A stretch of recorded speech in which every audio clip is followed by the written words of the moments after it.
Sir मैं बहुत ज्यादा मेहनत करता हूं, मैं पढ़ाई में अपना जी जान डाल देता हूं। हम 12-12 घंटे पढ़ रहे सर, 15-15 घंटे पढ़ रहे सर। कभी कभार तो ऐसा होता है कि मुझे रात भर पढ़ना पड़ जाता है, लेकिन इसके बावजूद मेरा नीट में सिलेक्शन नहीं हुआ था।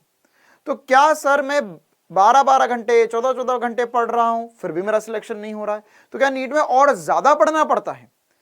तो क्या नीट के सिलेक्शन के लिए हमें डेली 15 घंटे की वाकई में पढ़ाई की जरूरत है भी या नहीं? और अगर हम पढ़ रहे हैं तो हम किन बातों पर ध्यान नहीं दे रहे हैं जिससे एक नॉर्मल स्टूडेंट जो थोड़ा सा स्मार्ट स्टडी करके केवल 8 से 10 घंटे पढ़कर, मतलब 8 से 10 घंटे में 5 घंटे की क्लासेस, 5 घंटे की सेल्फ स्टडी, और उससे ही बहुत बेहतरीन सिलेक्शन और बहुत बेहतरीन रैंक लेकर आ रहा है। तो यही बात का जवाब आज के सेशन में हम जानेंगे कि हम वो स्मार्ट स्टडी कैसे कर सकते हैं। साथ ही साथ काफी सारे बच्चे पूछ रहे थे मुझसे पिछला कल का वीडियो करने के बाद में भी कि सर वो उड़ान बैच के बारे में आपने बताया था, लेकिन वो ज्वाइन कैसे करे वो हमें पता ही नहीं चल रहा है। तो बेटा अगर आपको अभी भी समस्या हो रही है तो नीचे डिस्क्रिप्शन में एक गूगल फॉर्म की लिंक है, आप उसके ऊपर क्लिक कीजिए, आप अपना नाम और मोबाइल नंबर डाल दीजिए, हमारी टीम आपको कॉल कर लेगी, बाकी सब वो लोग गाइड कर देंगे। तो इस वीडियो की शुरुआत करते हैं और भी उड़ान बैच के बारे में मैं आपको इस वीडियो के अंत में बताऊंगा, लेकिन उससे ज्यादा इंपॉर्टेंट प्रश्न है कि क्या हम 16 घंटे पढ़ने के बाद में भी सिलेक्शन नहीं पाते हैं? ऐसा क्यों होता है? तो वो बात का जवाब देने से पहले मैं आपको एक छोटा सा वीडियो दिखाना चाहूंगा। यह एक स्टूडेंट है ना, अगर आपने ये वीडियो नहीं देखा है तो जाकर जरूर देखिए। नीट का जब रिजल्ट आया था तो इस स्टूडेंट से हमने लाइव बात करी थी और इसका सिलेक्शन हुआ था और कैटेगरी रैंक 96 थी ऑल ओवर इंडिया। तो ऐसा एक नहीं बहुत सारे बच्चे हैं, और इससे पहले भी हमने काफी सारे बच्चों को पढ़ाया है। तो वो लोग क्या करते हैं जिनसे उनका सिलेक्शन मजबूत हो जाता है या सिलेक्शन की गारंटी हो जाती है, तो वो लोग क्या करते हैं? तो उसी बात का जवाब हम ढूंढते हैं और सोचते हैं थोड़ा सा। देखो बेसिकली क्या होता है कि अगर हम किसी भी सब्जेक्ट की बात करें तो कभी कभार क्या होता है हम किसी एक सब्जेक्ट में, किसी एक टॉपिक में इतना ज्यादा डूब जाते हैं कि हमें दूसरी चीजों पर ध्यान देने का मौका नहीं मिल पाता। नीट निकालने के लिए जरूरी नहीं है कि आप किसी एक टॉपिक में, आप किसी एक सब्जेक्ट में, जैसे फॉर एग्जांपल बायोलॉजी, सर हमारा फेवरेट सब्जेक्ट है, हम बायोलॉजी पढ़ते हैं और बायोलॉजी में कुछ कुछ एग्जांपल्स या कुछ कुछ चैप्टर्स हमें इतने ज्यादा अच्छे लग जाते हैं। हम हार्ट के बारे में पढ़ रहे हैं, हम पता नहीं हार्ट सर्जन बनने की तैयारी कर रहे हैं सीधे, इतना इन डेप्थ नॉलेज ज्ञान करने की कोशिश करते हैं, लेकिन ये किसी काम का नहीं है। आप जो भी टॉपिक, जो भी चैप्टर पढ़ रहे हो वो स्पेसिफिक होना चाहिए जस्ट फॉर नीट पर्पस। अगर मैं तुम्हें पढ़ा रहा हूं तो मैं ज्ञान देने के लिए, तो भैया हम तो एमटेक बीटेक तक कर रखे हैं, तो ज्ञान देने के लिए हम तो तुमको इतना इन डेप्थ नॉलेज दे सकते हैं जिससे तुम्हारी इंजीनियरिंग के एग्जाम निकल जाए, लेकिन क्या मतलब? वो ज्ञान व्यर्थ है अगर वो नीट में तुम्हें साथ नहीं दे रहा है। तो जो भी टॉपिक पढ़ो उसको एग्जैक्ट नीट लेवल तक का ही पढ़ो। दूसरी इंपॉर्टेंट सी बात कि क्या होता है कभी कभार कि हम जो चैप्टर हमारे कम वेटेज वाला होता है उस पर ज्यादा ध्यान दे देते हैं। तो आप जो भी चैप्टर पढ़ रहे हैं उस चैप्टर में आपको स्पेसिफिकली पता होना चाहिए कि अगर ये चैप्टर मैं पढ़ रहा हूं तो इसमें 3 से 4 सवाल नीट में शॉर्ट आएंगे ही आएंगे। तो उन चैप्टर्स पे आपको ज्यादा ध्यान देना है। जैसे अगर मैं फिजिक्स की बात करूं तो फिजिक्स में अगर आप ऑप्टिक्स बढ़िया ढंग से कर रहे हैं, मतलब किरण प्रकाश की बढ़िया ढंग से कर रहे हैं, तरंग प्रकाश की बढ़िया ढंग से कर रहे हैं, पूरा modern physics, semiconductor, current electricity अगर और मैग्नेटिज्म, अगर क्लास 12th में आपने इतने ये टॉपिक्स बढ़िया तरीके से कर रखे हैं तो क्लास 12th के 15 से 16 सवाल नीट के आप बना ले जाओगे, है ना। क्लास 12th में अगर हम बात करें तो क्लास 12th के कितने क्वेश्चन आएंगे सर? 22 से 25 क्वेश्चन करीब क्लास 12th में से पूछे जाते हैं। तो उसमें से 15 के ऊपर सवाल आप शॉर्ट तरीके से सही बना ले जाओगे। तो इन चैप्टर्स पे हमें स्टार्टिंग से ही ज्यादा फोकस करते हुए चलना होता है। ये दूसरा इंपॉर्टेंट पॉइंट था। अब क्या होगा कि सर हमने 16 घंटे, आपने बोला, जैसा आपने बोला कि हमने 16 घंटे इन टॉपिक्स को ज्यादा ध्यान दिया, ये जब चैप्टर्स हम पढ़ रहे थे तो इनको हमने ज्यादा बेहतरीन ढंग से पढ़ा, लेकिन फिर भी सर हमारे मार्क्स कम आ रहे हैं, टेस्ट में मार्क्स कम आ रहे हैं। तो ये बात ध्यान रखना बेटा कि जो आपके टेस्ट में मार्क्स आते हैं उसी के अराउंड, उसी के लगभग मार्क्स आपके नीट में भी आएंगे। आज तक मैंने ऐसा कोई बच्चा नहीं देखा जिसके टेस्ट फुल सिलेबस टेस्ट में जिसके आ रहे थे 400 450 नंबर और नीट के एग्जाम में उसके 650 नंबर आ गए। ऐसा होना संभव नहीं है। आपके जो मार्क्स टेस्ट में आ रहे हैं उसी के इन एंड अराउंड उसी से 10-15 नंबर ऊपर नीचे होंगे और आपके वही मार्क्स नीट में भी आएंगे। तो सर क्या मैं अगर अभी मेरे 720 में से 500 नंबर ही आ रहे तो क्या सच में वाकई में 500 नंबर आएंगे? हाँ, इसी के अराउंड आएंगे। तो सर इसे कैसे इंप्रूव करें? तो यही हमें लेकर आता है हमारे पॉइंट नंबर 3 की तरफ, जो स्मार्ट स्टडी में पॉइंट नंबर 3 है। 2 पॉइंट मुझे उम्मीद है सबको बढ़िया तरीके से समझ में आए। तीसरा आखिरी पॉइंट स्मार्ट स्टडी का, टेस्ट।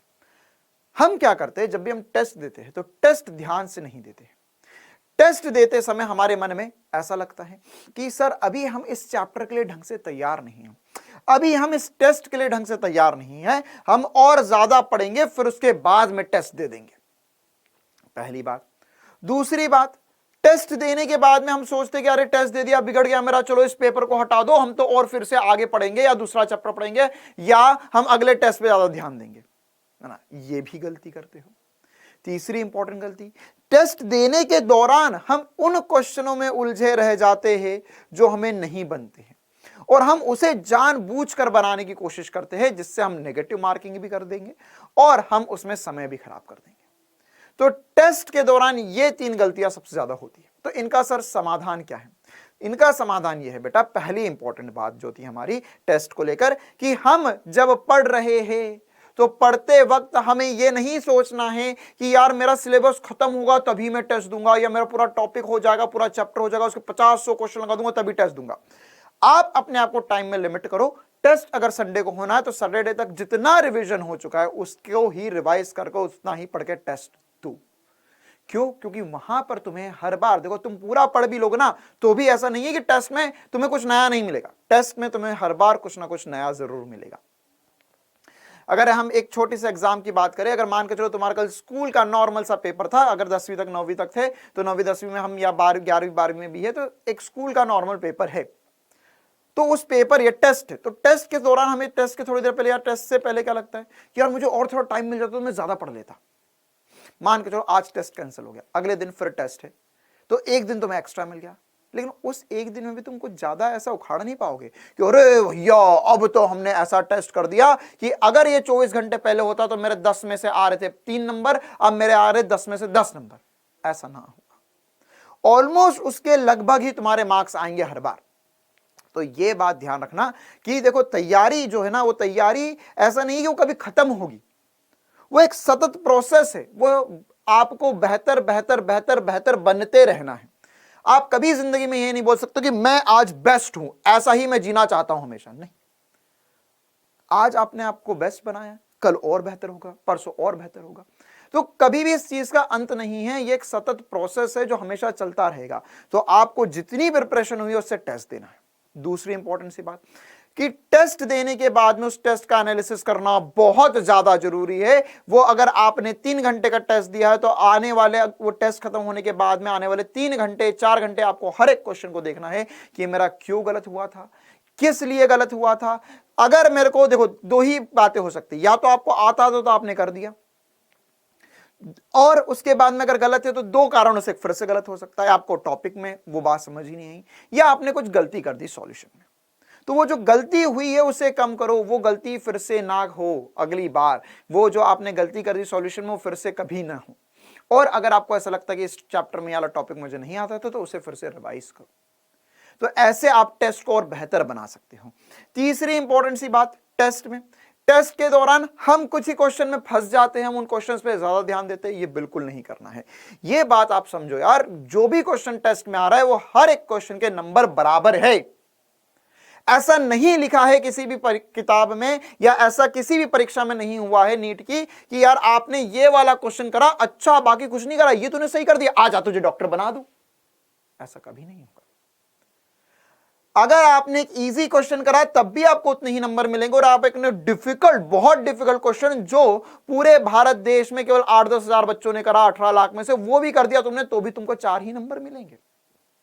लेकिन उस डिफिकल्ट क्वेश्चन के चक्कर में तुमने जो आसान क्वेश्चन थे जिनमें तुम्हें 4 4 4 4 4 4 करके 20 नंबर मिल सकते थे जितनी देर में, उतनी ही देर में केवल तुम 4 नंबर पा पाए। तो ऐसे काम ना चलेगा बाबू।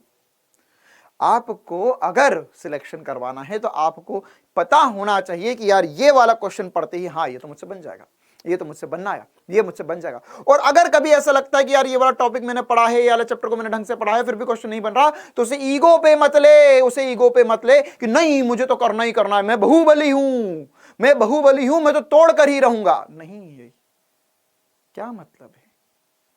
होंगे तुम कहीं के बाहुबली, होंगे तुम कहीं के डॉन, छोटू डॉन, लेकिन पेपर में ये नहीं चलेगा। जो आता है वो कर दो, पहले कर दो, जल्दी कर दो, नंबर बढ़ा लो अपने, बस। ठीक है, तो मुझे उम्मीद है ये छोटे छोटे से इंपॉर्टेंट पॉइंट आप बहुत बेहतरीन तरीके से समझेंगे और यही चीजें आप आगे चलकर फॉलो करते रहेंगे। सबसे पहली बात फिर से बताता हूं, टेस्ट में 3 इंपॉर्टेंट गलतियां। क्या क्या इंपॉर्टेंट गलतियां कर रहे हो आप टेस्ट के दौरान? टेस्ट में आप ढंग से पेपर देना है आपको। टेस्ट में किसी भी क्वेश्चन को ईगो नहीं लेना है। उसके बाद टेस्ट के बाद में एनालिसिस करना है। कोई भी टेस्ट छोड़ना नहीं है, टेस्ट देने से डरना नहीं है, टेस्ट से पहले। क्लियर है कहानी? इसके अलावा स्मार्ट स्टडी करनी है। अगर हम 16 घंटे पढ़ रहे हैं तो 16 घंटे पढ़ रहे हैं तो 16 घंटे हम अगर कोई भी एक चैप्टर पढ़ रहे हैं या जो भी टॉपिक पढ़ रहे हैं तो उनमें उन चैप्टर्स पे ज्यादा ध्यान देना है हमें, जो चैप्टर का वेटेज ज्यादा होता है। क्लियर है कहानी? तो ये कुछ इंपॉर्टेंट से पॉइंट्स थे मेरी तरफ से जो आपको नीट क्वालिफाई या नीट में सिलेक्शन करने में शॉर्ट मदद करेंगे। तो आज का सेशन हम इतना ही रखते हैं। जाने से पहले उड़ान बैच के बारे में मैं आपको बता देता हूं। अगर आप वाकई में, है ना, फिर से बोल रहा हूं, वाकई में नीट क्वालिफाई करना चाहते हैं और बढ़िया रैंक से बढ़िया नंबर के साथ क्वालिफाई करना चाहते हैं और मेहनत करने के लिए तैयार है तो ही आना, है ना। और कहां आना? नीट के लिए एक उड़ान बैच हमने लॉन्च किया है नीट 2023 के लिए। अब जो कि बचे हुए 5 महीने ही हैं सर, तो इनमें कौन सा टॉपिक ज्यादा इंपॉर्टेंट है, कौन से टॉपिक का ज्यादा वेटेज है, कौन सा टॉपिक पहले करना चाहिए, कौन सा टॉपिक बाद में करना चाहिए, वो कैसे पता चलेगा? हम यहाँ पर आपको वही सीक्वेंस में करवाएंगे। पहले ज्यादा इंपॉर्टेंट बातें, पहले क्लास 12 की इंपॉर्टेंट बातें, वो वाले चैप्टर्स हम ज्यादा बेहतर तरीके से आपको पहले करवाएंगे, फिर उसके बाद में हम धीरे धीरे आगे बढ़ते जाएंगे, क्लास 11 के चैप्टर्स भी कवर करेंगे इसमें। तो ये जो पूरा बैच है बेटा, आपको कौन टीचर्स पढ़ाएंगे? बायो आपके प्यारे पार सर पढ़ाएंगे, फिजिक्स के लिए मैं और विपिन सर रहेंगे, केमिस्ट्री के लिए मनीष गोदारा सर, कामेश सर और विक्रम सर रहेंगे आपके पास। इसके अलावा इस कोर्स में क्या क्या मिलने वाला है इस बैच में बेटा? इस बैच में बेस्ट पॉसिबल चीजें मिलेंगी। टीचर्स नोट्स मिलेंगे, सारे जो भी क्लास में पढ़ाया जाएगा उस सबके नोट्स मिलेंगे। टीचर स्लाइड्स मिलेंगी अलग से कि जो पढ़ाएगा, जो लिखा वो भी मिलेगा। टीचर्स नोट्स में आपको डिस्क्रिप्टिव या थ्योरी के रूप में सारी बातें मिलेगी। साथ ही साथ वीकली टेस्ट भी होंगे आपके और उसके अलावा डेली होमवर्क मिलेगा, डेली क्वेश्चन सॉल्विंग करने के लिए भी होमवर्क मिलेगा। इसके अलावा बेटा सबसे इंपॉर्टेंट सी बात कि आपकी जो भी क्लासेस होंगी वो सभी क्लासेस जो है वो लाइव क्लासेस होंगी, सारी की सारी क्लासेस लाइव क्लासेस होंगी, है ना। तो ये बात की गारंटी है ना कि आप कोई भी कोर्स लो लेकिन लाइव क्लासेस इतने कम प्राइस में कभी कोई ऑफर नहीं करता। और ये ऑफर क्यों है? क्योंकि अभी अभी चिल्ड्रंस डे गया था, है ना, तो चिल्ड्रंस डे के मौके पर ही हमने ये बैच भी लॉन्च किया था, केक कटिंग वगैरह भी हुई थी, आप चाहे तो वाला वीडियो भी जाकर देख सकते हैं। तो ये 2999 में आपको कोर्स मिल रहा है और ये वाला ऑफर ध्यान रखना केवल 21 नवंबर तक वैलिड है। 21 नवंबर को बैच की पहली क्लास होगी और पहले दिन से ही हम बढ़िया तरीके से पढ़ना शुरू कर देंगे। 21 नवंबर से हम कार्यक्रम शुरू कर देंगे। तो आप आ सकते हैं, अपने दोस्तों को भी ला सकते हैं, अपने परिजनों को भी ला सकते हैं, अपने मित्रों को भी ला सकते हैं। और अगर आपको ज्वाइन करना है तो नीचे डिस्क्रिप्शन में लिंक है, आप उस पर गूगल फॉर्म भर सकते हैं। साथ ही साथ अगर आप खुद से खरीदना चाहते हो तो ऐप के अंदर, है ना, डाउटनेट की ऐप के अंदर जाइए, उड़ान बैच सेलेक्ट कीजिए और कूपन कोड उड़ान UDAAN लिख लीजिए, उससे आप कोर्स को परचेस कर सकते हो और यही प्राइस आ जाएगा। लेकिन ध्यान रखना 21 नवंबर के बाद में कोई गारंटी नहीं है कितने में मिलेगा, हो सकता है ओरिजिनल प्राइस में ही मिले। इसके अलावा अगर आप चाहते हो तो मैं आपको एक हेल्पलाइन नंबर भी दे रहा हूं 0124715285 आप इस पर भी मिस कॉल दे सकते हैं या कॉल भी कर सकते हैं। क्लियर है बेटा? तो ये वाला वीडियो मैं इतना ही रखता हूं। मुझे उम्मीद है कि आप सभी को जो इंपॉर्टेंट पॉइंट्स मैंने बताए वो बढ़िया तरीके से ध्यान रहेंगे। तो आज की वीडियो के लिए इतना ही। जल्द ही मिलेंगे हम आने वाले समय में और उड़ान बैच की लाइव क्लासेस में। Thank you, tata, bye bye, all the best for your NEET exam.